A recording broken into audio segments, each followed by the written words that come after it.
সুপ্রিয় বন্ধুরা, আসসালামু আলাইকুম। আশা করি আল্লাহর অশেষ রহমতে সকলেই খুব ভালো আছেন। আজকে আমি আপনাদের শোনাবো হযরত হেজাকিল আলাইহিসসালামের নামকরণ ও বংশ পরিচয় সম্পর্কে। হযরত হেজকিল আলাইহিসসালাম বুশির কাহিনের পুত্র। বনী ইসরায়েলের ভাষায় খুব শ্রেষ্ঠ আলেম ও পীর কামেলকে কাহিন বলা হয়। তার নাম হেজকিল। হিব্রু ভাষায় হেজকি শব্দের অর্থ কুদরত এবং শক্তি, আর ইল অর্থ আল্লাহ। অতএব আরবি ভাষায় এর অর্থ কুদরতুল্লাহ। কথিত আছে যে শৈশবকালেই হযরত হেজকিল আলাইহিসসালাম পিতৃহারা হন।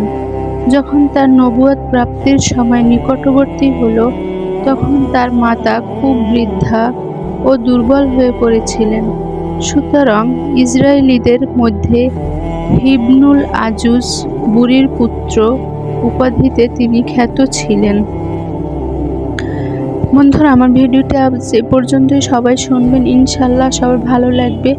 মা বোনরা ছতর ঢেকে নামাজ পড়বেন, নতুবা আপনাদের নামাজ কবুল হবে না।